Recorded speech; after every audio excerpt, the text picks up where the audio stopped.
Hello and welcome to Intuitive Nature, the podcast. My name is Susan Jane and I believe that trusting your intuition is the best way to live your life with meaning and purpose. Each week you will hear about how you can connect, develop and trust your intuition through meditations, readings and my own personal experiences. Join me to understand how your intuition can guide you towards a life full of meaning and loving purpose.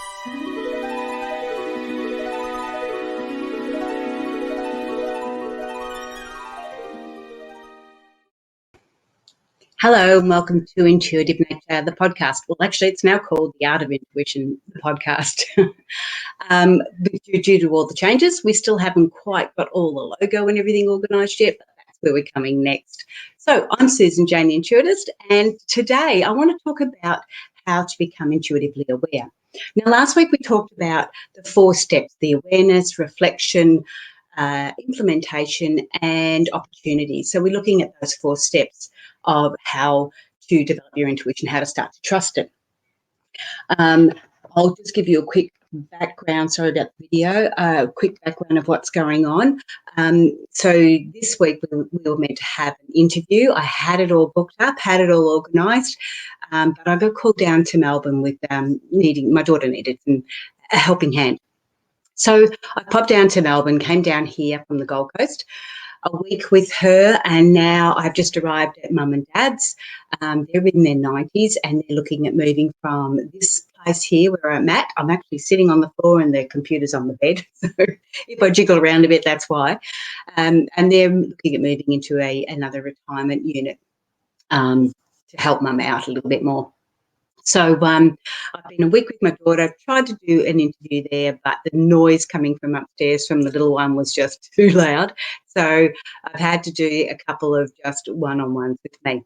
So back to the interviews again next week. I think I've got 3 lined up ready to go. So there'll be a few coming on now. But today I wanted to talk about awareness and how to become intuitively aware. We discussed a bit of it last week. We talked about those 4 steps, and one of the things that we do get confused of is the awareness side of it. Now, I've got a little trick here a way to help you practice your awareness. I'm going to go through that, but I'll talk about just what awareness is at this stage. So when we become aware of our intuition, it's becoming aware of the signs and the symbols and different aspects that we receive. Now, because we can receive them mentally as thoughts, we can receive them physically as butterflies in the stomach. I used to get it with my palms, would go a funny colour when somebody needed a healing. We can get it emotionally. We start to can't work out why we're sort of feeling emotionally that way. And we pick up these signs, and visual is another strong way we pick it up, even though that's part of the 5 senses, the physical senses. We often see things that somebody else may not see. I've talked about how I often see 1, 2, 3, 4, like 12:34, the timing. Now, I know we get that timing twice a year, but you don't always see it in as you go through the day. For some reason, you look at the clock and it happens to be 11:11. There's a reason for that. When we hear different things, we might pick up things on the radio, and you'd be driving in the car with somebody beside you and you hear something on that radio that they don't. That's your intuition picking up something that you needed to hear, that you needed to know. So these are all signs of awareness. This is how we start to go through that. But one of the strongest areas in awareness is obviously our emotions. Now, we're picking this up all the time. When something feels a little bit off, it doesn't feel right, our emotions are telling us there's something there to be aware of. Now, it doesn't always mean it's negative. It doesn't always mean it's positive. It's something to be aware of. The majority of times when we're picking up this awareness, it's because it is not negative and not positive. If it's completely negative, like in the situation with what happened with my daughter, and it's just negative, then it usually means that we have had other signs prior to that that we have not paid attention to, and consequently it's created this negativity to make you become more aware of it. Now, one of the things she did say to me when I got down here, she said, "Mum, I saw the signs. I knew you knew there was things going on, but I chose to ignore them." And we can all relate to that. We all get that understanding that we see those things. We know that something's not quite right, but we choose to ignore them. And that's okay. We can do that. That's our choice. That's our free will. What they talk about the free will, that's our free will. We can choose to ignore it if we want to. We will get more information coming through. So be aware that the more you choose to ignore it, the more likely it is to be something more of a negative nature to get your attention, to get you to start to do something. So awareness, um, the best way to understand awareness is to actually practice it. And I've got a little way of doing that, and I want to show you how to do that the best way I found to do that, to start to practice your awareness, to start to practice how you're starting to receive this intuitive information and what you can do with it and how you can work with it. Now, it's okay to do it with trial and error, like what we normally do, but there is other ways we can do it, which isn't as hard and which it certainly isn't as negative. So when we start to learn to do this, we start to become aware of it. The more we practice this, the better we get. Now, one of the other areas we look at is, instead of looking at, well, how do you think about the situation? Like, there's something happening and we're not feeling quite right. We stop going with how do you think about the situation. We start looking at how do you feel about this situation. Now, with the situation of, say, me coming down to Melbourne, how did I feel about it? Well, the feeling was that it was going to be a little bit topsy-turvy and there was a lot of bits and pieces I had to sort out and get in line. But the feeling all the way along was, I need to be there. I need to be there. I need to be there to help my daughter. I need to be there to help mum and dad. There was things there that I needed to do. And I'm one of these people that are in this, like, what they call that sandwich generation, where you're still got children and you've got parents and you're sort of trying to balance the both, and help and assist and guide.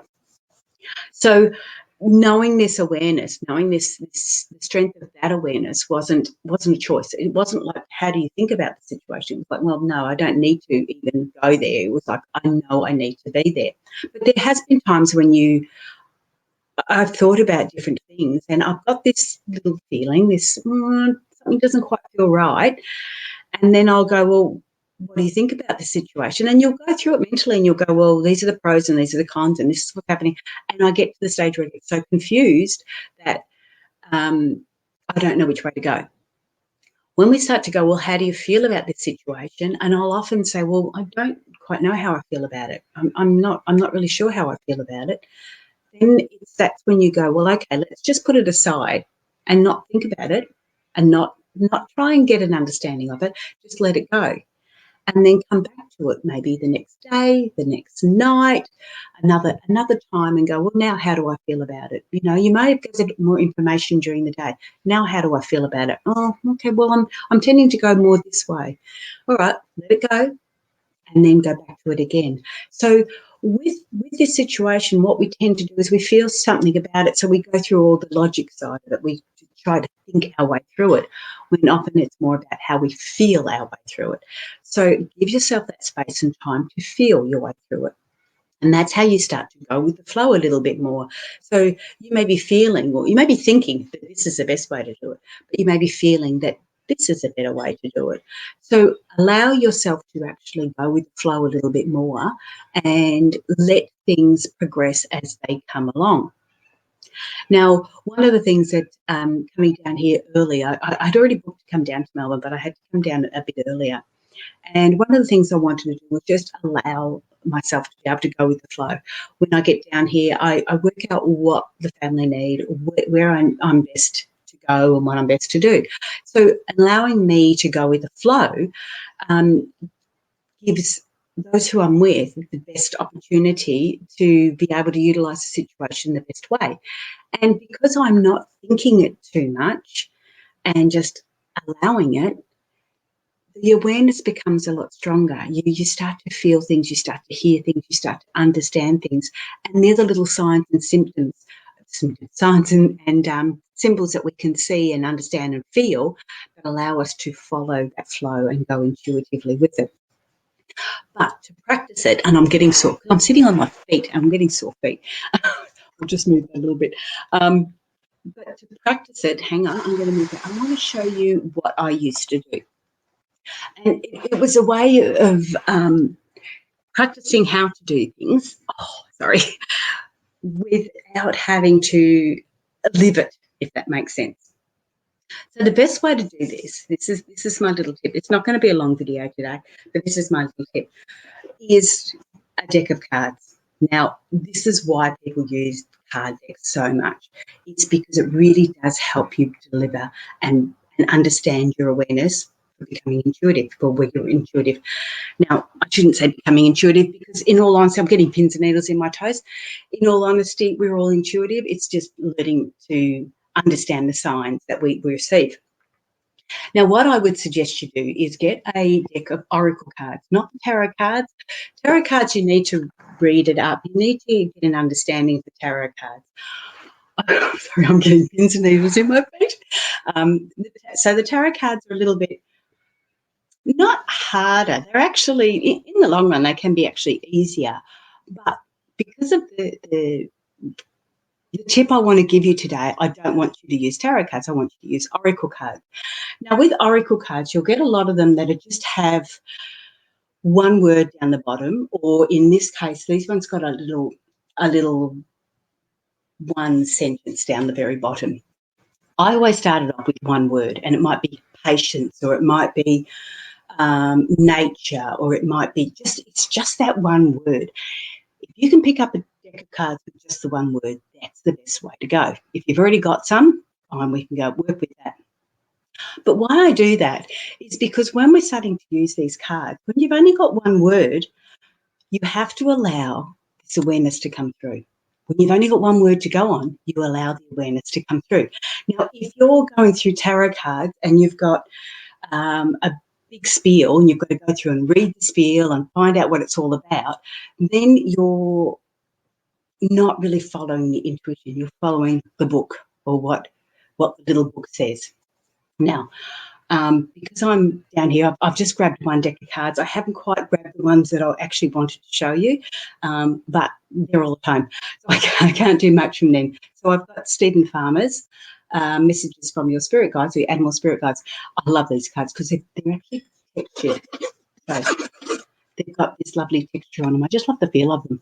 I'm not overly keen on the pictures, but I love the feel of these ones, whereas a lot of the others, I prefer the pictures.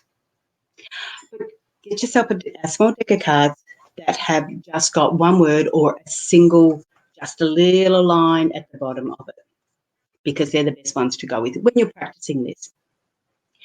Now, the other way I do it, so we've got your deck of cards and you will shuffle and everything else, do whatever you need to do. Often you need to give yourself a bit of time, like just think about a bit of meditation or just some of that quiet time, just to get yourself in the right mindset, I guess. But when you're doing them to practice, I would just be putting the 3 cards down. And to make it easy, I'd go past, present, future. I'm not asking any questions, not thought about anything, not had anything in place. If you want to follow it a bit easier, think of a question that you've got and go with that. But just putting these 3 cards down, and like I said, if you've only got one word on them, when you turn them over, you've only got this one word. Now, this is where your intuition will really kick in. If you can look at those one words and join that up, those single words, I will take one word out of this. So I've got dog, which the first word in that one I would pick up is loyalty. The next one is goose. And this one says take time to rest and recuperate. So I'd say rest, time out type thing. And then the last one is panda, and that is create a sacred space. So I would sort of say, create a sacred environment, the environment. So we've got loyalty, we've got rest, and we've got environment. Now, when we start to put that together, what would you put together if you had loyalty in the past, rest, recuperate in the now, in the middle, And then the future would say create a sacred space or your environment. How would you put those three together? Now, there is multiple ways of doing this. There's multiple ways of putting these three words together. And when we've got past, present, future, when we put it in that context, and then if you add what you were thinking about, you're going to intuitively bring up different thought patterns. So when you think of loyalty in the past, you could go, okay, well, I've been loyal in the past. If it was about a job, you'd say, well, I've been loyal in the past about a job. I've done everything I've needed to do. We're looking at, okay, so it's time to rest and recuperate now. With whatever's happened, we need to rest and recuperate, and then we need to create a sacred space. Now, if this was about work, I'd say, okay, you've been loyal, time to give yourself a break. And when you go into your next job, then you would need to look for a sacred space. So make sure that the culture, the environment that you're going into is sacred. Now, if we looked at this and went, okay, it was about relationships, you've been loyal in your relationship. Give yourself a break. Give yourself some time out and make sure you keep your house, your space sacred and look after that area. So if somebody was having issues with their relationship, would you go, okay, don't let that come into your sacred space. Keep that sacred, keep that space for you.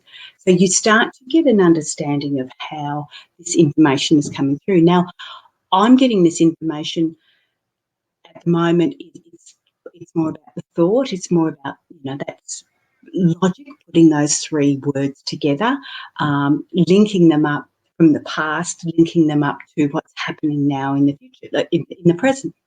For its relation, if it's work, if it's, say, it's about business, you've been loyal to your business. It's time to rest and recuperate, and make sure your business is created as a sacred space. Be on honour yourself with your business.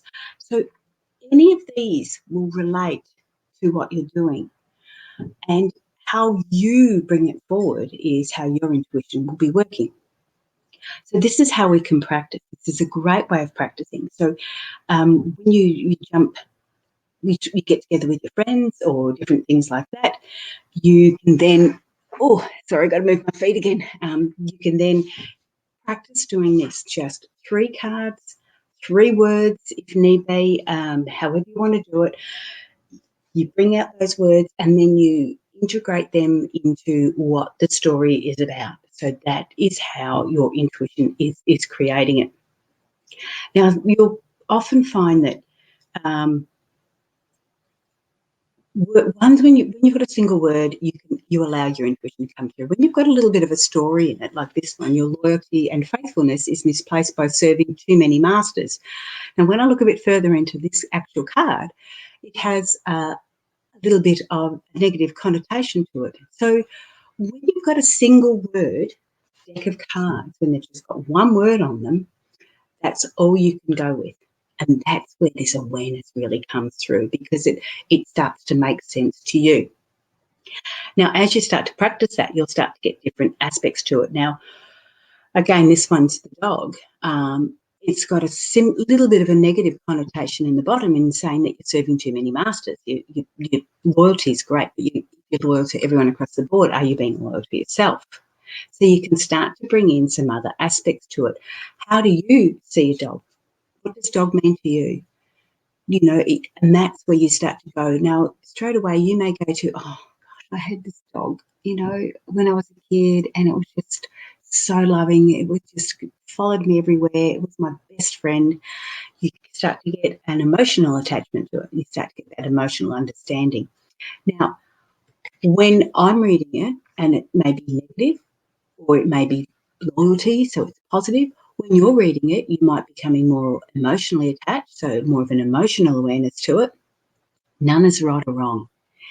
This is where your intuition will come through stronger in some areas and not as strong in other areas. So mine tends to be more logical. I tend to go for the logical aspects as I'm going along. If I wanted to get more reading about the past, I'd throw up another couple more cards. And I've got cheetah and condor. So I'd start to put them together. What does that mean? So the main card was the dog, and then you get these other two. So the cheetah is get clear intention, stay focused. and the condor is you're too enmeshed in the situation, step back.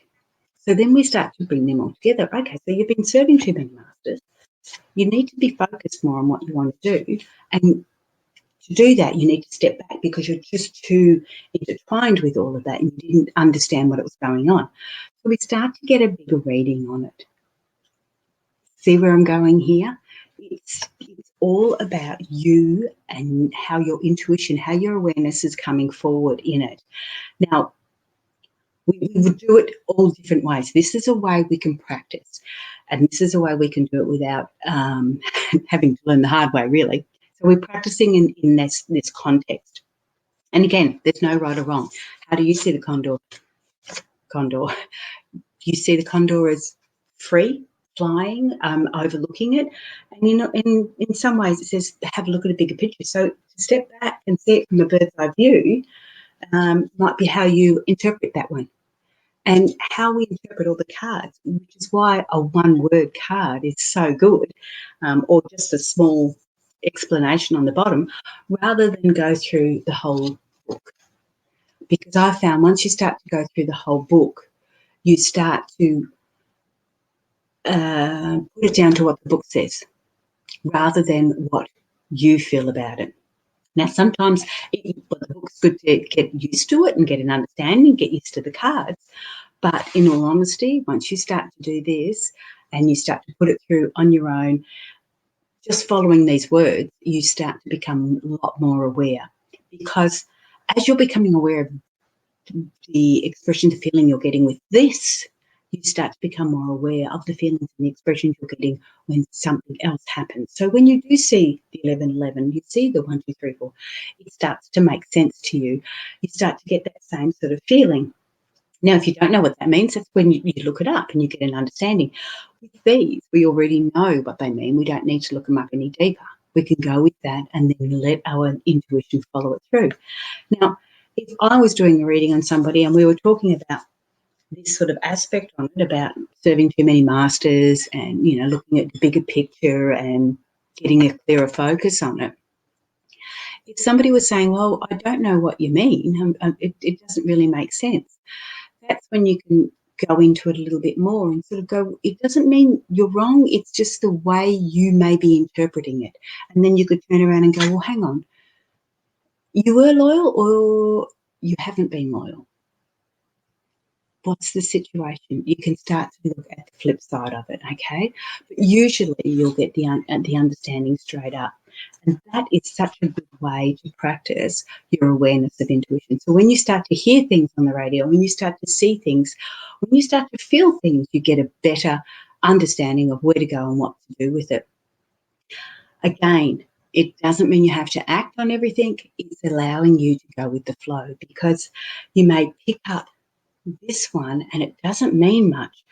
But once you start getting a bit more understanding as you go with the flow, you get more of an understanding, or more of an understanding of where you're going and what you're doing. So that's the best way to go. It's great practicing with the deck of cards. Again, go with just an oracle card. Don't go with the tarot as yet. If you want to go with tarot, it's fine. But I found that when you've got the tarot, there's a lot more of that learning and understanding about the actual card, whereas I don't want to learn about the card. I want to learn about my awareness, my intuition, what my intuition is saying on it. These are helping me. These are tools. These aren't necessarily the be-all and end-all. And that's where you'll have different readers, different aspects of reading. And some will just go with their intuition, some will go with spirit guides, they'll go with different ways. When you start doing it yourself, you get a better understanding of where it is and what you want to do. And one of the things with the art of intuition, what my intention has always been, is not to do readings for you. I don't want you to be coming backwards and forwards to me because, she's really good at it. I want you to learn how to do it. I want you to learn how to trust your intuition, how to trust your gut, because you are the one who's got to live with you all your life. And it's lovely to get some confirmation from other people. It's lovely to go to a reader and get some confirmation. Not a problem. I enjoy doing that. But when it's everyday life, everyday living, we need to be really mindful of what our intuition is saying. No one can follow your path, only you can. No one will be ever in the same situation that you're in. And that's why it's so important to be really, really mindful of what you're feeling and what the information you're picking up.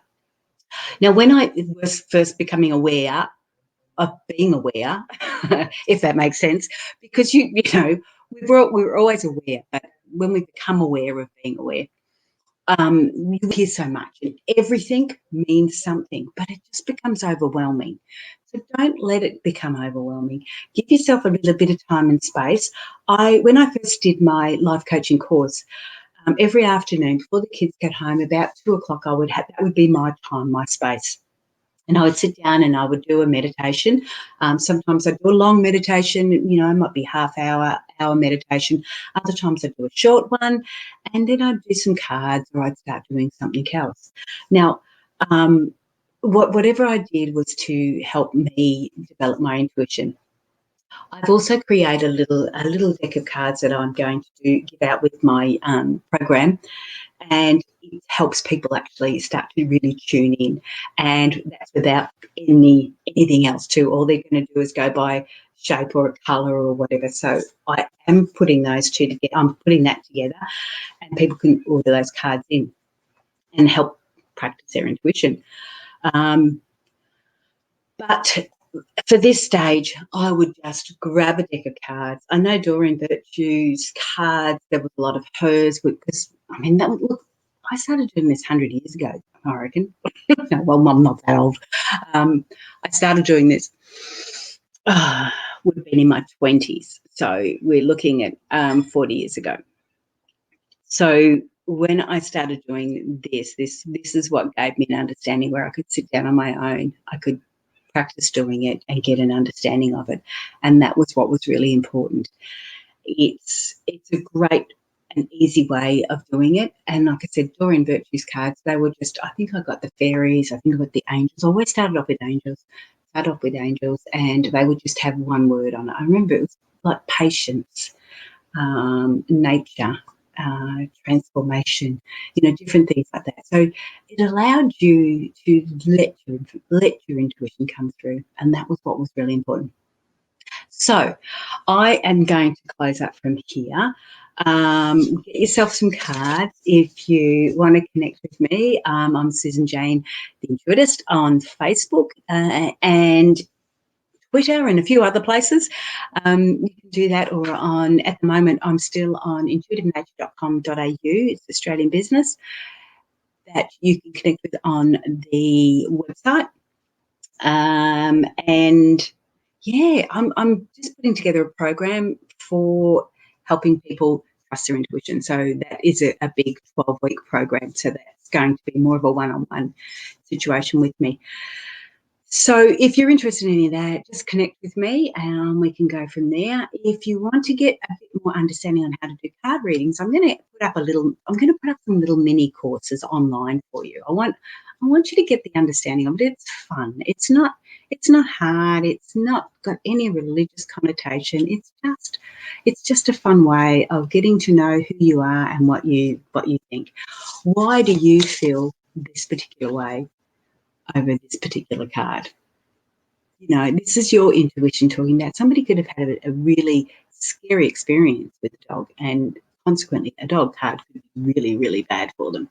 And if it is, that's because you need to bring that up when you're doing a reading, or that is a way of a sign. It's a visual, it's an emotional attachment. It's a way we get this information. So again, there's no right or wrong. If you connect with me on, what have I got? The Facebook group called Intuitive Personal Development. Connect with me on that one. And if you're having any trouble or you want to get a bit more understanding of it, we can go via them. We can chat more so on that Facebook group. So Intuitive Personal Development. And I will see you next week. It will be a interview next week. I've got a lovely lady. I'm still trying to connect with this lady in Paris who's going to be talking. Her name is Michelle. And, so she's going to be talking with us. That should be next week. May not be. May not be. Oh, no, it should be. Yeah, it should be because I'll be back home by then. All right, all the very best. Stay safe, everyone. Lots of floods happening in New South Wales, Queensland, in Australia at the moment. So everybody stay safe. And we look forward to catching up with you next week. I'm Susan Jane, the Intuitist, and I will say bye for now.